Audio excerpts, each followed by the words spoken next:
మన కళ్ళ నుండి కారిన కన్నీళ్లు కూడా ఆయన లెక్కబెట్టి కూర్చున్నాడు. ఆయన మన కన్నుల నుండి జారి పడేటువంటి కన్నీళ్లను కూడా లెక్కించున్నాడు. ఎన్నిసార్లు ఏడ్చామో, ఏడ్చిన ప్రతిసారి ఎందుకు ఏడ్చామో, అందులో పనికిమాలిన ఏడుపు ఎంత ఉందో, పనికొచ్చే ఏడుపు ఎంత ఉందో.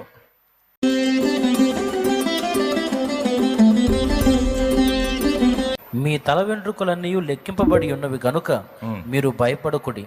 మీరు అనేకమైన పిచ్చుకల కంటే శ్రేష్ఠులు. దేవునికి స్తోత్రం కలుగును గాక. ఇక్కడేమని మాట్లాడాడు? ఇందాకేమో ఆకాశ పక్షులు అన్నాడు. ఆకాశ పక్షులు అన్ని రకాలు వస్తాయి. ఇక్కడ పక్షులన్నిటిలోనికి చిన్న వాటిని గురించి మాట్లాడుతున్నాడు. ఆకాశ పక్షుల్లో పెద్దవి ఉన్నాయి, చిన్నవి కూడా ఉన్నాయి. పెద్దవాటికి వచ్చేటప్పటికి చాలా చెప్పొచ్చు. గ్రద్ద, పక్షిరాజు, బోరువా, కొన్ని పెద్ద పెద్దవి ఉంటాయి. అలాగే చిన్న పక్షులు కూడా ఉంటాయి. చిన్న పక్షుల్లో బాగా చెప్పుకోదగ్గవి పిచ్చుకలు. ఆకాశ పక్షులను ఒక చోట అన్నాడు, మరో చోటేమో మీరు పిచ్చుకల కంటే శ్రేష్ఠులు అన్నాడు.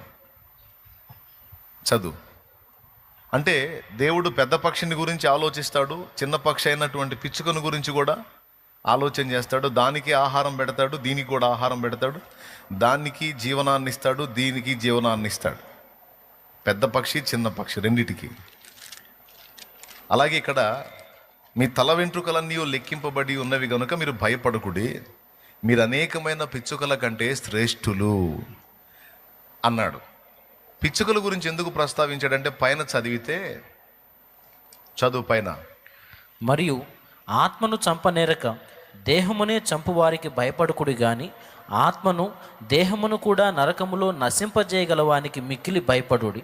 ఆత్మను చంపనేరక దేహమునే చంపువారికి భయపడకుడి గాని ఆత్మను దేహమును కూడా నరకములో నశింపజేయగలవానికి మిక్కిలి భయపడుడి.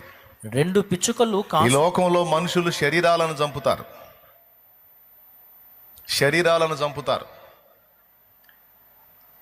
అయితే దాని గురించి కూడా దేవుడు ఏం మాట్లాడుతున్నాడంటే, మీ తల వెంట్రుకలన్నీ లెక్కింపబడి ఉన్నవి, మీరు భయపడొద్దు అన్నాడు. తల వెంట్రుకలన్నీ లెక్కింపబడి ఉన్నవి, మీ తండ్రి సెలవు లేకుండా ఒక వెంట్రుక కూడా రాలదు అనే దాని అర్థం. రెండు పిచ్చుకలు కాసుకు అమ్మబడును కదా, అయినను మీ తండ్రి సెలవు లేక వాటిలో ఒకటైనను నేల పడదు అన్నాడు. అంటే ఒక పిచ్చుక చనిపోవాలన్నా కూడా దేవుని సెలవు కావాలి. ఏం కావాలి? ఒక పిచ్చుక కన్ను మూయాలన్నా కూడా దేవుని సెలవు కావాలి. ఆయన సెలవు లేకుండా ఒక పిచ్చుకను కూడా మనం సంహరించలేము. పైన అంటాడు, ఆత్మను చంపనేరక దేహమునే చంపు వారికి భయపడకుడి గాని ఆత్మను దేహమును కూడా నరకములో నశింపజేయగలవానికి మిక్కిలి భయపడుడి అన్నాడు. భూమి మీద మనుషులకు చేతైంది మనుషుల శరీరాలను చంపటం, కానీ ఆత్మలను చంపటం వాళ్ళ వల్ల కాదు. ఆత్మలను కూడా నాశనం చేయగల సత్తా కలిగిన వాడు దేవుడు ఒక్కడే. అయితే ప్రతి ఒక్కడికి ఒక తీర్పు దినం ఉంది. ఆ తీర్పు దినాన వాడి ఆత్మను నరకంలోకి పంపటం కాదు, వాడికి శరీరాన్ని ఇచ్చి మరి ఆ శరీరాన్ని ఆత్మను మొత్తాన్ని కలిపి నరకములో నశింపజేస్తాడట. మీకు తెలుసా? పాపాత్ముల ఆత్మలు కూడా శరీరాలు పొంది పునరుద్ధానం చెందుతాయని మీకు తెలుసా? పాపాత్ముల ఆత్మలు కూడా పునరుద్ధానం చెందుతాయి, పాపాత్ముల శరీరాలు కూడా పునరుద్ధానం చెందుతాయి. అది రెండో పునరుద్ధానం. ఆ రెండో పునరుద్ధానంలో ఈ దుర్మార్గులందరూ లెగుస్తారు. వాళ్ళకు కూడా దేహాలు వస్తాయి, అవి కూడా శాశ్వతత్వాన్నే కలిగి ఉంటాయి. ఆ దేహాలతో వాళ్ళు లెగుస్తారు, మహిమ దేహాలతో మనం లెగుస్తాం. మొదటి పునరుద్ధానంలో మనందరం లెగుస్తాం, రెండో పునరుద్ధానంలో దౌర్భాగ్యులందరూ లెగుస్తారు, దుర్మార్గులందరూ లెగుస్తారు. దేవుని సత్యాన్ని ద్వేషించిన వారు, దేవుని పిల్లల ఎడల దుర్మార్గంగా వ్యవహరించిన వారు మొత్తం లెగుస్తారు. లేచినప్పుడు మొదటి పునరుద్ధానంలో లేచినటువంటి పరిశుద్ధుల ఆత్మల్ని, శరీరాలను దేవుడు ఆ మహిమ ప్రపంచంలోకి తీసుకెళ్తాడు. అది నిత్యానందం, నిత్య సంతోషం, నిత్య మహిమ ఉండేటువంటి ప్రదేశం. మరి రెండో పునరుద్ధానంలో లేచే దుర్మార్గుల గతి ఏమి అంటే, వాళ్ళకు కూడా శరీరాలు వస్తాయి, వాళ్ళు కూడా లేచి ధవళ సింహాసనం ముందు హాజరవ్వాలి. ప్రతి వ్యక్తి ఆ ధవళ సింహాసనం ముందు హాజరైనప్పుడు ఎవని పేరైనను జీవగ్రంథమందు వ్రాయబడినట్టు కనబడని ఎడల వాడు అగ్నిగుండములో పడవేయబడెను. ఇక వాడిని కాపాడే దిక్కుండదు అక్కడ, వాడిని తప్పించే నాదుడు ఉండడు అక్కడ. వాని అగ్ని ఆరదు, పురుగు చావదు. పురుగు చావదు అంటే చద్దామంటే చావలేడు, ఆ శరీరం అలాంటిది. అలాగని ప్రశాంతంగా ఉందామంటే ఉండలేడు, యాతన అనుభవిస్తూ ఉంటాడు. అదొక వేదనామయమైనటువంటి పరిస్థితి, స్థలం. దానిలో వేస్తాడంట. యేసయ్యే చెప్పాడు, ఆత్మను చంపనేరక దేహమునే చంపు వారికి భయపడకుడి గాని ఆత్మను దేహమును కూడా నరకములో నశింపజేయగలవానికి మిక్కిలి భయపడుడి అన్నాడంటే ఎంత భయంకరమైన మాట చూడండి. ఆత్మను దేహమును అంటే దేహం కూడా ఉంటుంది అన్నమాట. ఆత్మను దేహమును నరకములో అంటే నరకం ఉంది, అందులో నశించిపోయే పరిస్థితి కూడా ఉంటుంది. నరకం అనగా దేవుడు లేని స్థలం, దేవుడు లేని స్థలం, దేవుడు ఇష్టపడని స్థలం, దేవుడు ఒప్పుకోని స్థలం, తన సన్నిధి ఉండని స్థలం. అది ఘోరమైన యాతన గల ప్రదేశం. అది కూడా ఉంది.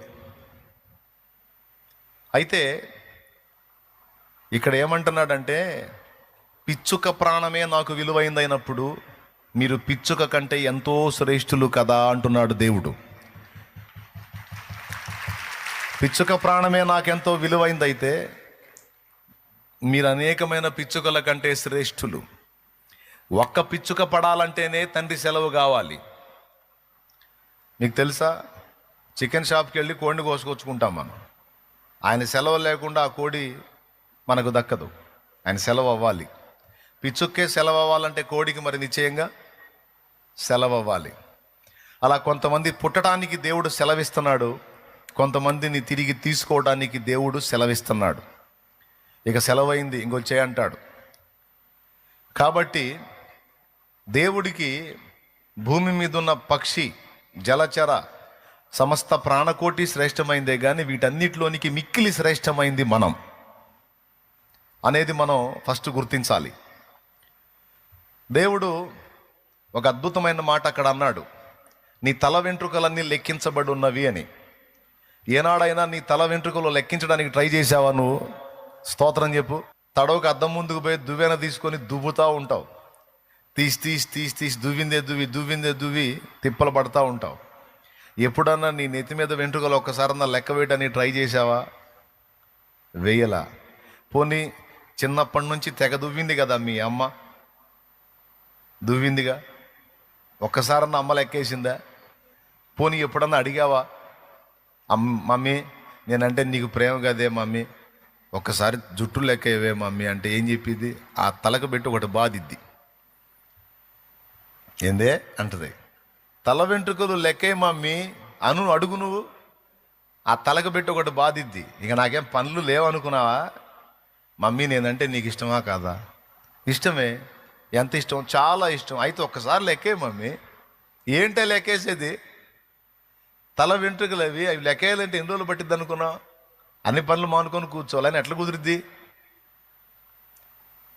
ఏ కూతురు అడగదు, ఏ కొడుకు అడగడు, ఏ తల్లి కూడా లెక్క పెట్టలేదు. కొంతమంది తల్లులు తండ్రులు దేవుడి కంటే వాళ్ళకే ఎక్కువ ప్రేమ ఉన్నట్టు పిల్లల మీద తెగ ఫీల్ అవుతూ ఉంటారు. దేవుడి కంటే మనకే వాళ్ళ మీద, పిల్లల మీద ఎక్కువ ప్రేమ ఉన్నట్టు మన ఫీలింగ్. ఆయన అంటాడు, ఏడిసావు పనికి మాలిందని అంటాడు. ఏంటి ప్రభా, నా పిల్లలు ప్రభా, ప్రాణం ఇస్తా ప్రభా. ఏడిసావు, ప్రాణం ఇవ్వద్దు, వాడు తల వెంట్రుకలు లెక్క. ఇన్నిసార్లు దువ్వావు కదా, సంవత్సరాలు దువ్వావాడు చిన్నతనాన్న. ఒక్కసారన్నా లెక్కేసావా? లెక్క వేయలేదు. కానీ వాడంటే నాకు ఇష్టం తండ్రి, ఆ పాప అంటే నాకు ఇష్టం తండ్రి. నేను ఒప్పుకోను. ఎంత ఇష్టమైనా నీ ఇష్టం కొంచెమే, కానీ నా అంత ఇష్టమైతే నీకు వాళ్ళ మీద లేదు, నా అంత ప్రేమ అయితే నీకు వాళ్ళ మీద లేదు. నాకెంత ప్రేమో తెలుసా? నువ్వు లెక్క పెట్టని వెంట్రుకలు వాడు కూడా లెక్క పెట్టుకొని వెంట్రుకలు నేను ఎప్పుడో లెక్కేసి కూర్చున్నా.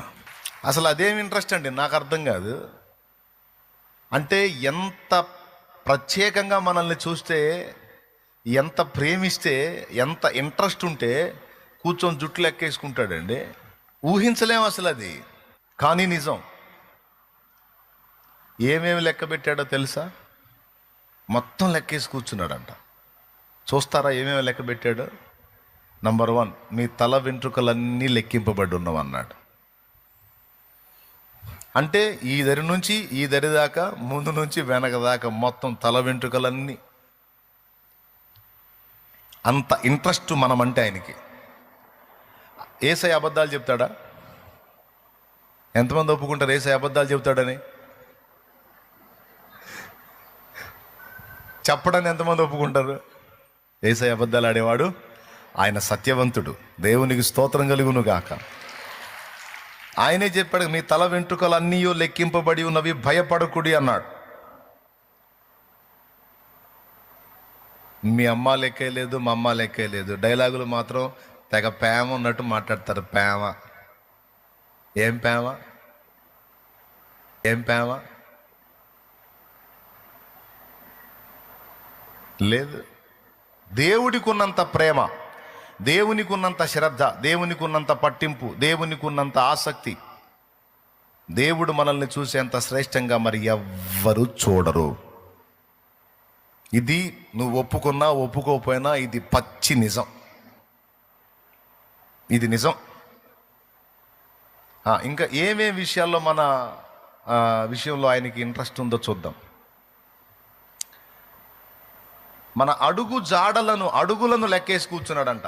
అడుగులు, మన లైఫ్ టైం మొత్తం మనం ఎన్ని చోట్లకి వెళ్తామో, ఎన్ని అడుగులు వేస్తామో, ఒక రోజుకు వచ్చి ఎక్కడి నుంచి ఎంత దూరం నడుస్తామో, ఎన్ని అడుగులు వేస్తామో, మన అడుగుల లెక్క ఆయన రాసి కూర్చున్నాడంట. ఎక్కడుందో చెబుతారా? మన అడుగుల లెక్క ఆయన లెక్క పెట్టాడని ఎక్కడుందో చెప్పగలరా? 56వ కీర్తన 8వ వచనం. యోబు గ్రంథము 31వ అధ్యాయము 37వ వచనం చదువు. ఇక్కడ యోబు తన అడుగుల లెక్కను గురించి ఆయనతో మాట్లాడుతున్నాడు. నా అడుగుల లెక్క ఆయనకు తెలియజేసేదను అన్నాడు. ఈయన అడుగుల లెక్క ఈయన చెప్పటం ఈయనకే తెలిసినప్పుడు దేవునికి తెలియదా? నా అడుగుల లెక్క ఆయనకు తెలియజేసేదను. మరో చోట అంటాడు, నా అడుగుల లెక్క ఆయనకు తెలియను అని. దేవునికి స్తోత్రం కలుగును గాక. ఇప్పుడు 56వ కీర్తన 8వ వచనం ఒక్కసారి చూడండి. అక్కడ కొన్ని లెక్కేసి కూర్చున్నాడు. నా సంచారములను నీవు లెక్కించి ఉన్నావు. నా సంచారములు అంటే నేను సంచరించేటువంటివన్నీ ప్రదేశాలు, ఎన్ని చోట్ల తిరిగానో, ఎన్ని అడుగులు వేసానో మొత్తం లెక్కించి ఉన్నావు అన్నాడు. నంబర్ 1 తల వెంట్రుకలు లెక్కించాడు. నంబర్ 2 మన సంచారాలు, మనం అడుగులు వేసినవి, మనం ప్రయాణం చేసినవి మొత్తం లెక్కేసి కూర్చున్నాడు. 2, 3 మన కళ్ళ నుండి కారిన కన్నీళ్లు కూడా ఆయన లెక్కబెట్టి కూర్చున్నాడు. ఆ కిందికి చదివితే అర్థమైద్ది. నా కన్నీళ్లు నీ బుడ్డిలో నుంచబడి ఉన్నవి, అవి నీ కవిలలో కనబడును కదా. అదిగో, నా కన్నీళ్లు నీ బుడ్డిలో నుంచబడి ఉన్నవి, అవి నీ కవిలలో, కవిలే అంటే పుస్తకం, నీ పుస్తకంలో కనబడును కదా అన్నాడు. ఆయన మన కన్నుల నుండి జారి పడేటువంటి కన్నీళ్లను కూడా లెక్కించున్నాడు.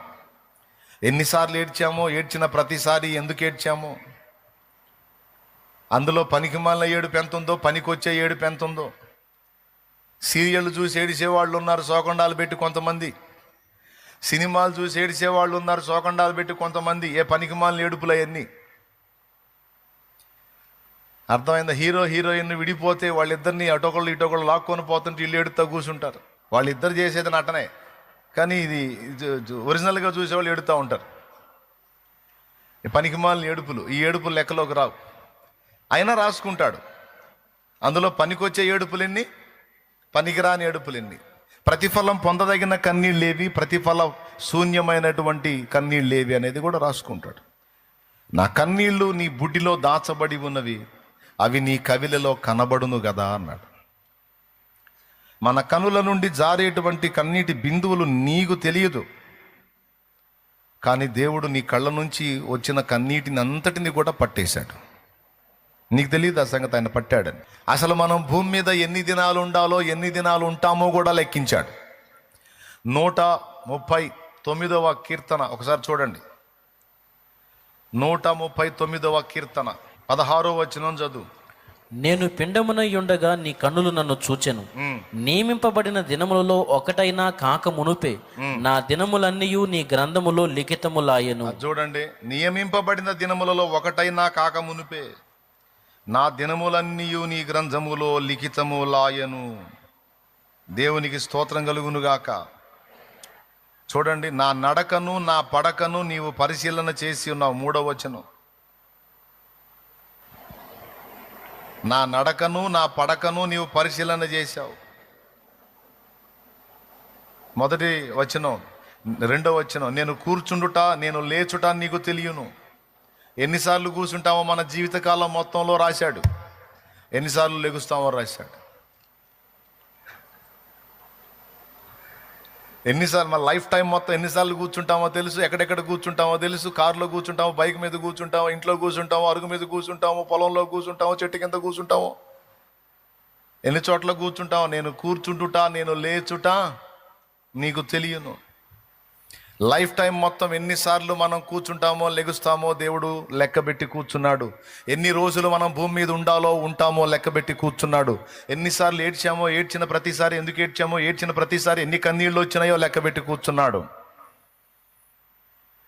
మనం భూమి మీద ఎన్ని ప్రాంతాలు తిరిగామో, ఎన్ని చోట్లకి నడిచామో, ఎన్ని అడుగులు వేశామో అడుగుల లెక్క కూడా లెక్కబెట్టి కూర్చున్నాడు.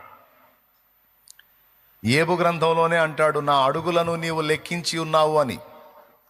ఒక చోటేమో నా అడుగుల లెక్క నేను ఆయనకి తెలియజెప్పేదనని ఉంటుంది, మరో చోటేమో నీవు నా అడుగులను లెక్కించి ఉన్నావు అంటాడు. దేవునికి స్తోత్రం కలుగునుగాక. హల్లెలూయా. నియమింపబడిన రోజులలో ఒక్క రోజైనా ఇంకా నాకు స్టార్ట్ కాకముందే నా టోటల్ లైఫ్ టైం మొత్తం నీకు తెలుసు అన్నాడు. లెక్కబెట్టి కూర్చున్నాడు. ఏమండి, అన్నీ నమోదు చేయబడ్డాయి, అన్నీ రాయబడ్డాయి. ఎంత శ్రేష్టంగా మనల్ని భావిస్తే అన్ని లెక్కేసుకుంటున్నాడండి. దీన్ని బట్టి దేవుడు మనల్ని ఎంత శ్రేష్టంగా చూస్తున్నాడో, ఆయన దృష్టికి మనం ఎంత విలువైన వారముగా ఉన్నామో కొంచెం అర్థం చేసుకోవచ్చు. నీ తల్లికి, నీ తండ్రికి, నీ తోడబుట్టిన వారికి, నువ్వు కన్నవారికి కూడా నీ మీద లేనంత ఇంట్రెస్ట్, శ్రద్ధ నీ విషయంలో, నా విషయంలో మన సృష్టికర్త అయిన దేవుడికి ఉంది. నువ్వు ఒప్పుకున్నా ఒప్పుకోకపోయినా ఇది పచ్చి నిజం, నగ్న సత్యం. దేవునికి మహిమ. ఈ మాట వింటున్నప్పుడు మీ మనసుకి ఏమనిపిస్తుంది? ఆదరణ కలుగుతుందా, భయం కలుగుతుందా? రైట్. కట్టుకున్న భర్తకు లేదు నీ మీద అంత ఇంట్రెస్ట్, కన్న తల్లికి తండ్రికి లేదు. అరాకొరా ఉండొచ్చు, కానీ దేవుడికి ఉన్నంత అయితే లేదు. ఏబు గ్రంథం 14, 16 కూడా అండర్లైన్ చేసుకోండి, అక్కడ ఉంటుంది. అయితే ఇప్పుడు నీవు నా అడుగు జాడలను లెక్క పెట్టుచున్నావు. అది అడుగు జాడలను లెక్క పెట్టుచున్నావు. ఒక చోట ఏమన్నాడు, నా అడుగుల లెక్క నేను చెప్తున్నాడు. ఇక్కడేమో నా అడుగు జాడలను లెక్కేస్తున్నావు. కన్నోళ్ళు ఎప్పుడన్నా లెక్కేశారా? మా వాడు ఈరోజు ఎక్కడి నుంచి ఏడదాకా నడిచాడు, ఎన్ని అడుగులు వేసాడని ఎప్పుడన్నా ఎవ్వరు లెక్కేయరు. అంత టైం ఎవరికి లేదు. స్కూల్కి పంపించేటప్పుడు అంత కూడుబెట్టి పోరా పో అని పంపిస్తారు, అంతే తప్ప ఇంకేవో లెక్క. అరే ఒకటి మావాడు 1 అడుగు వేసాడు, 2 అడుగులు వేసాడు, 3 అడుగులు వేసాడు, 4 అడుగులు వేసాడు అని అట్లా ఎవరన్నా లెక్కేసాడు అనుకో. చిలకలూరుపేటలో అట్ట ఎవరైనా లెక్కేస్తే మధులత ఆసుపత్రికి తీసుకెళ్తారు, డాక్టర్ మధులత గారి దగ్గర తీసుకెళ్తారు. ఏమండి, మా ఆవిడ మా అబ్బాయి ఎటుపోతే అటుపోయి వెంటబడి అడుగులు లెక్కేసుకుంటుందండి. 1, 2, 3 వాడు ఎన్ని అడుగులు వేస్తే అన్ని అడుగులు లెక్కేస్తుందండి. 4 రోజుల నుంచి ఇంతే చేస్తుందండి. అంటే 5 రోజులకి మందులు ఇస్తాను వాడని అంటున్నాం. దేవునికి స్తోత్రం. 4 రోజుల నుంచి ఇంతే చేస్తుందంటే 5 రోజులకి మందులు ఇచ్చిద్ది. అంటే మైండ్ పోయింది అనుకొని, మెంటల్ ఎఫెక్ట్ వచ్చింది అనుకొని, లేకపోతే అడుగులు ఎవరు లెక్కేస్తారు? ఏమండి, మా ఆయన మా పాప జుట్టు లెక్కేస్తున్నాడండి, 4 రోజుల నుంచి ఇదే పని చేస్తున్నాడండి, లెక్క తేలటం లేదంట అంటే ఆ 5 రోజులకి మళ్ళీ టాబ్లెట్లు ఇచ్చిద్ది. దేవునికి స్తోత్రం. ఈ లోకంలో ఏ మనుషుడైనా ఈ పనులు చేస్తే ఆ వ్యక్తిని పిచ్చోడు అంటారు. అంటారా? అనరా? స్త్రీ అయితే పిచ్చిది అంటారు, పురుషుడైతే పిచ్చోడు అంటారు. ఎవరు లెక్కేయరు. మనం ఎన్నిసార్లు కూర్చుంటున్నాం, ఎన్నిసార్లు లెగుస్తున్నాం లెక్కేస్తే పిచ్చోడు అనే అంటారు. మనం ఎటు పోతున్నా సరే, ఈరోజు ఇటుపోయి ఈరోజు ఇటుపోయి నీ సంచారాలన్నీ నీ జరిగినాయి అని లెక్క రాసుకుంటుంటే పిచ్చోడు అనుకుంటా.